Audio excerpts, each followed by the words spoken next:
Hello बच्चों, this is Ishika और आज मैं आपके लिए लेके आई हूँ बीएससी थर्ड सेमेस्टर केमिस्ट्री का यूनिट 1 जो हमारा केमिकल काइनेटिक्स चल रहा है। उसकी 2 वीडियो मैं ऑलरेडी प्रोवाइड करवा चुकी हूँ, जिसमें मैंने आपको रेट लॉ पढ़ाया था, ऑर्डर ऑफ रिएक्शन, मॉलिक्युलरिटी क्या होती है ना, जो भी बेसिक चीज़ें थी वो मैं कवर अप करवा चुकी हूँ। अब बढ़ते हैं हम जीरो ऑर्डर और फर्स्ट ऑर्डर रिएक्शन पे, जहाँ पर आपका मैथमेटिक्स वाला पार्ट आएगा, है ना, जहाँ पर आपको इंटीग्रेशन करना है। तो अब आपका ऑब्जेक्टिव पेपर नहीं है, जिस वजह से आपको डिटेल में सब कुछ पढ़ना पड़ेगा कि जीरो ऑर्डर में क्या रिजल्ट आता है, इंटीग्रेटेड रेट इक्वेशन। सो वो अब आपको मैं इस वीडियो में पढ़ाने वाली हूँ। अगर आपने वो दोनों वीडियो नहीं देखी है तो एक बार उन दोनों वीडियो को ज़रूर जाके देखें।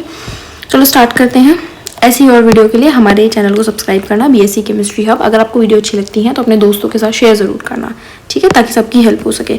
तो सबसे पहला आता है जीरो ऑर्डर रिएक्शन। अब जीरो ऑर्डर रिएक्शन के लिए जो हमारा ऑर्डर होता है वो n इक्वल्स टू कितना होता है, 0। पिछली वीडियो में मैं ऑर्डर पढ़ा चुकी हूँ, जहाँ पर ऑर्डर जो होता है वो पावर होता है, जो पावर होती है कंसंट्रेशन टर्म्स की, वही हमारा ऑर्डर होता है। तो यहाँ पर जीरो ऑर्डर रिएक्शन में n क्या होगा, हमारा 0 हो गया। तो zero order reactions are those reactions whose rate depends upon zero concentration term of reactant. Zero order reaction वो रिएक्शंस होती हैं जिनका जो रेट है वो डिपेंड करता है zero concentration term of reactant पे। जैसे कि यहाँ पर आपको दिया है ए से क्या बना, हमारा पी बना, एक रिएक्टेंट था ए से हमारा प्रोडक्ट बना पी, ठीक है। अगर मैं आपसे बोलूँ कि मुझे रेट ऑफ रिएक्शन लिख के दिखाओ, मैं आपको खुद सॉल्व करके दिखाती हूँ एक बार। ऐड पेज, ठीक है।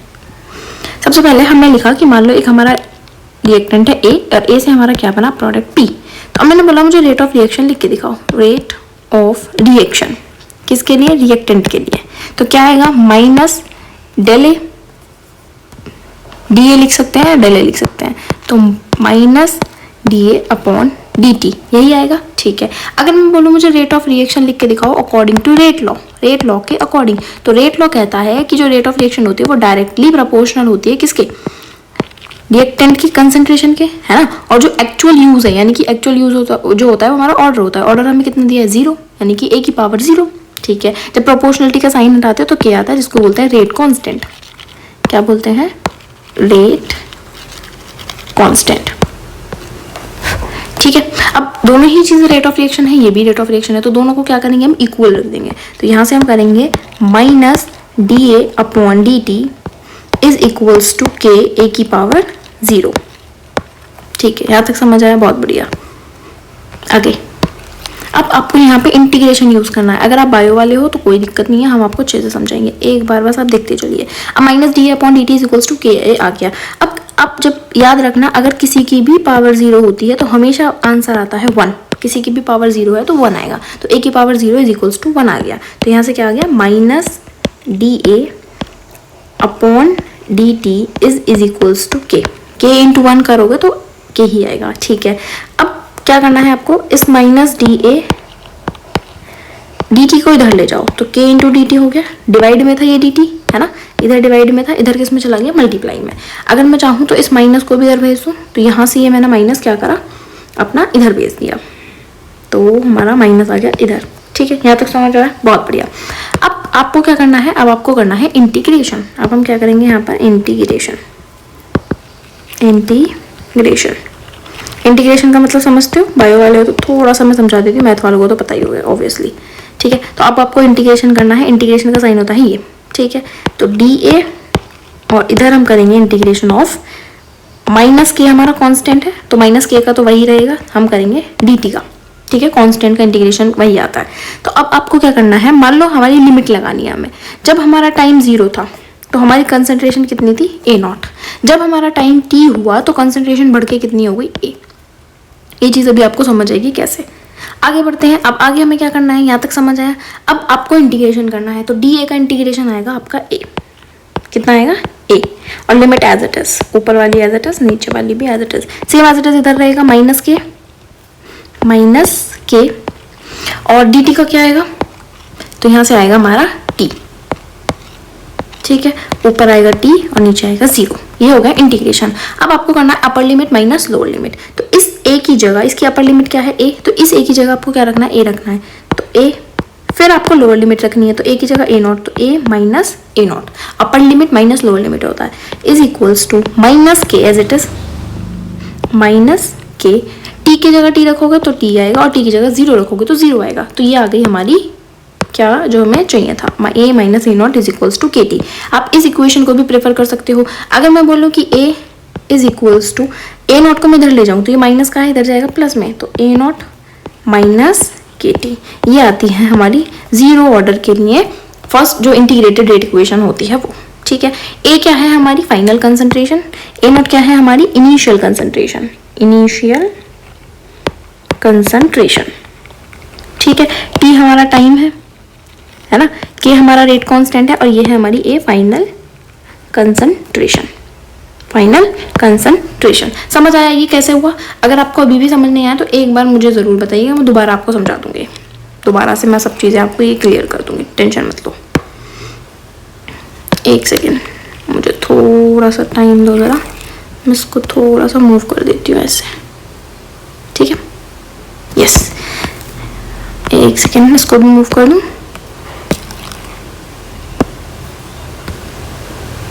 यस, ठीक है, यहाँ तक समझ आया सबको?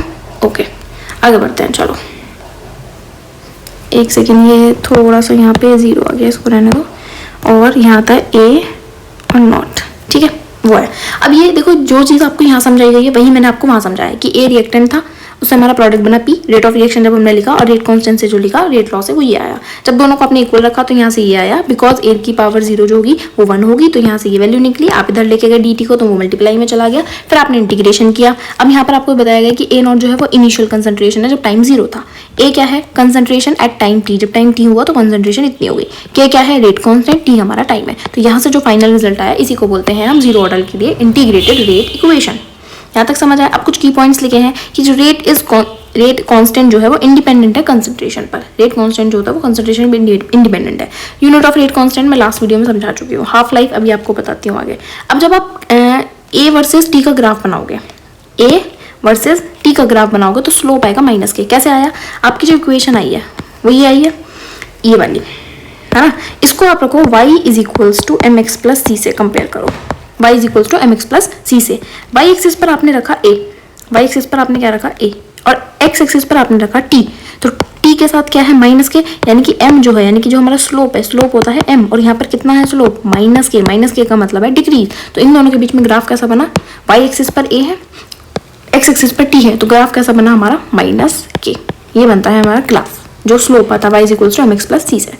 फर्स्ट ऑर्डर इक्वेशन समझ आई, same as it is, sorry zero order समझ आई। अब आती है हमारी फर्स्ट ऑर्डर के integrated rate equation for first order reaction. एक फर्स्ट ऑर्डर रिएक्शन के लिए मान लो एक रिएक्टेंट था R, आपका प्रोडक्ट बना P। अब फर्स्ट ऑर्डर रिएक्शन है तो N की वैल्यू ऑर्डर कितना होगा आपका 1 होगा। ठीक है, rate depends upon one concentration term of reactant. First order reaction कब होगी, जब जो रेट है वो डिपेंड करेगा एक कंसंट्रेशन टर्म ऑफ रिएक्टेंट पर। ठीक है, अब आपने रेट एक्सप्रेशन से वही सब लिखा है, मैं फिर से आपको यही पेज इंसर्ट करके समझाने वाली हूँ। ठीक है, let me insert a page. Okay, मान लो हमारा एक रिएक्टेंट था ए से प्रोडक्ट बना पी। ठीक है, अब मैंने बोला इसका आपको करना है रेट ऑफ रिएक्शन, तो क्या आएगा same as it is rate of reaction minus का डी ए अपॉन में डी टी। बहुत बढ़िया, मैंने बोला रेट लॉस है रेट ऑफ रिएक्शन बताओ, तो क्या आएगा के। अब ए की पावर कितना आएगा 1, क्योंकि फर्स्ट ऑर्डर रिएक्शन हम पढ़ रहे हैं, ऑर्डर कितना है हमारा 1। अब दोनों को इक्वल रखो, same as it is minus D A upon D T is equals to K A की पावर 1, है ना। अब आगे बढ़ते हैं, ए की पावर 1 का मतलब क्या है ए। ठीक है, तो यहाँ से आपने क्या किया माइनस डी ए। अब जो ए वाला है वो ए की साइड लिया हो, तो ये ए मल्टीप्लाई में था, इधर मैं ले आई डिवाइड में, और ये डी टी इधर डिवाइड में था तो मैं इधर ले गई मल्टीप्लाई में, के डी टी। समझ आया यहाँ तक? ये वाला माइनस भी मैं अगर इधर शिफ्ट कर दूँ, यहाँ से उठा के मैंने ये माइनस इधर शिफ्ट कर दिया। अब आपको क्या करना है नेक्स्ट स्टेप इंटीग्रेशन, तो करो इंटीग्रेशन। इंटीग्रेशन हमें इधर भी करना है डी ए अपॉन में ए, और इधर भी हमें करना है माइनस की हमारा कांस्टेंट है फिर से डी टी का। फिर वही रहेगा कि हमारा जब टाइम 0 था तो कंसंट्रेशन थी ए नॉट, जब हमारा टाइम टी हुआ तो कंसंट्रेशन हो गई ए। फिर से इंटीग्रेशन करो, अब डी ए अपॉन ए का जब इंटीग्रेशन आप करोगे तो यहाँ से आपका इंटीग्रेशन आएगा लॉग ए, क्या आएगा लॉग ए। ठीक है, पावर वही रहेंगी आपकी ए और ए नॉट। ठीक है, सेम एज इट इज इधर जब आप करोगे तो के डी टी का टी, ऊपर डी और नीचे में 0। अब आपको क्या करना है upper limit minus lower limit, तो यहाँ पर आपको करना है लॉग ठीक है। लॉग, अब बेस में ई लिखना चाहो लिख सकते हो, लॉग ई बेस होता है ए, अपर लिमिट हमने रखी A minus log E A naught, lower limit हमारी ए नॉट थी, is equals to minus K, T की जगह जब टी रखोगे टी और जीरो जगह रखोगे तो जीरो आएगा, तो यहाँ से हमारी एक इक्वेशन बन गई log A minus log A not is equals to minus K T. यहाँ तक समझ आया। अब अगर मैं इसको थोड़ा सा इधर उधर कर दूँ तो यहाँ से आप क्या करोगे, log A is equals to क्या आएगा, ये माइनस ए नॉट इधर जाएगा तो प्लस का लॉग ए नॉट माइनस का के टी। अब बेस में हमारा यहाँ पर ई रहेगा, ठीक है। अब इस ई को हटाने के लिए टू रिमूव ई, अब लिखोगे to remove E, to remove E, या फिर इसको एल एन भी लिखते हैं। ई को हटाने के लिए आप मल्टीप्लाई करोगे 2.303 से, मल्टीप्लाई बाय 2.303। ये जो लॉग ए है इसको आप क्या करेंगे, एल एन भी लिखते हैं कई बार, क्या लिखते हैं एल एन ई करके।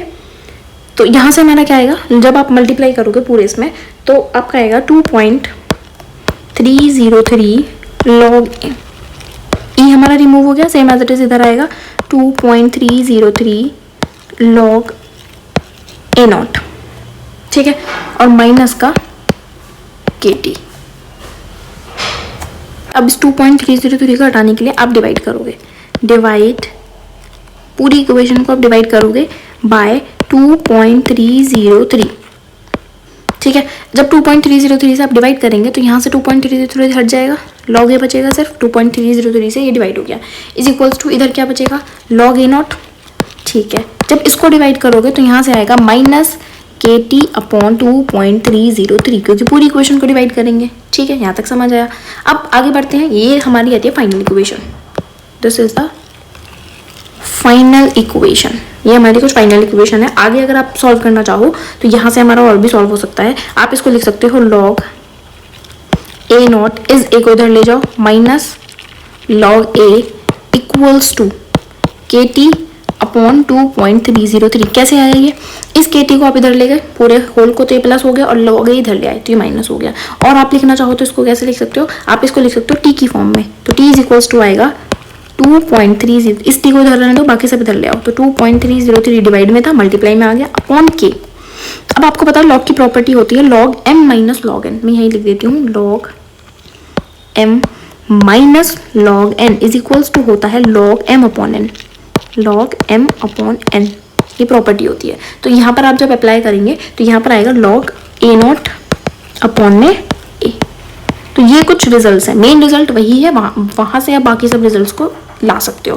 तो यहाँ तक समझ आया सबको, ठीक है। आगे बढ़ते हैं। अब यहाँ पर देखो क्या लिखा है, ये रहा हमारा, तो रेट ऑफ रिएक्शन हमारा ए की पावर बनाया, जब आपने सॉल्व किया इंटीग्रेशन किया तो यहाँ से आपका आया, दोनों तरफ आपने ई को रिमूव करने के लिए मल्टीप्लाई किया 2.303 का, फिर डिवाइड किया, ये आया। फाइनल इक्वेशन आपकी ये आती है, ए नॉट हमारी इनिशियल कंसंट्रेशन है, ए हमारी फाइनल कंसंट्रेशन, टी टाइम है और रेट कांस्टेंट है। तो यहाँ से आप के ए जो भी निकालना चाहो फाइनल इक्वेशन से आप निकाल सकते हो। फाइनल इक्वेशन आपकी ये है, ठीक है। आगे बढ़ते हैं। अब आता है half life period. Half life period का मतलब होता है कि जब आपकी कंसंट्रेशन आधी हो जाए।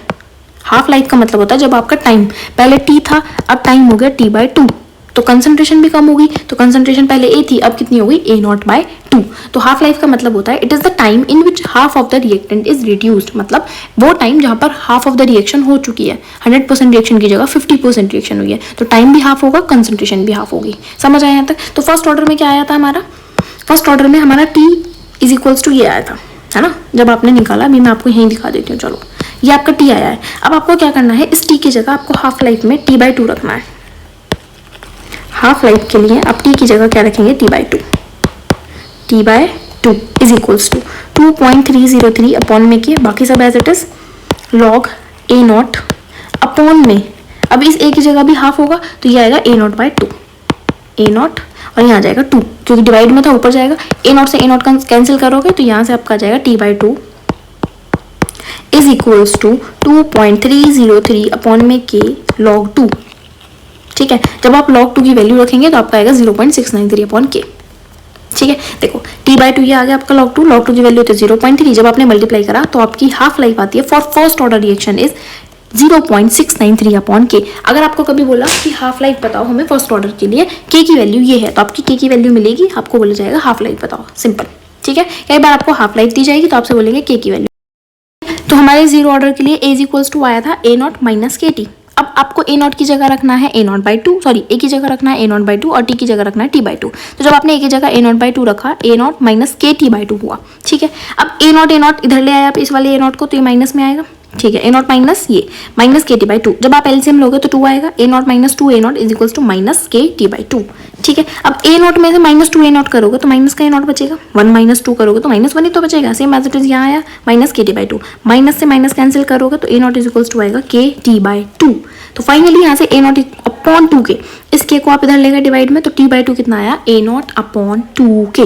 फाइनल रिजल्ट आपका क्या आया, ए नॉट अपॉन टू के। समझ आया। अब यहाँ पर आप बोल सकते हो कि जीरो ऑर्डर में जो हमारा हाफ लाइफ है वो कंसंट्रेशन पर डिपेंड करता है, लेकिन फर्स्ट ऑर्डर में कंसंट्रेशन तो कहीं है नहीं, ए नॉट कहीं है नहीं, है ना, तो कंसंट्रेशन पर डिपेंड ही नहीं करता है। फर्स्ट ऑर्डर में हाफ लाइफ कंसंट्रेशन पर इंडिपेंडेंट होता है, लेकिन जीरो ऑर्डर पर वहीं पर डिपेंड होता है, ठीक है, ए नॉट पर डिपेंड होगा। तो ये था हमारा zero order. For zero order के लिए इंटीग्रेटेड रेट इक्वेशन क्या होती है और फर्स्ट ऑर्डर के लिए क्या आती है, ठीक है, यहाँ तक समझ आया।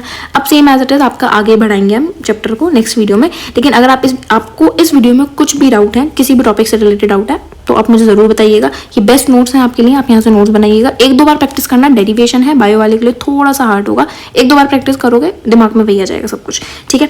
इस वीडियो के लिए इतना ही। अगर आपको वीडियो अच्छी लगी हो तो लाइक करना, और भी जो कोई डाउट्स हैं वो मुझे कॉमेंट में बताना। नेक्स्ट वीडियो में हम लेके आते हैं आपके लिए आगे का चैप्टर। सो इस वीडियो के लिए इतना ही, थैंक यू।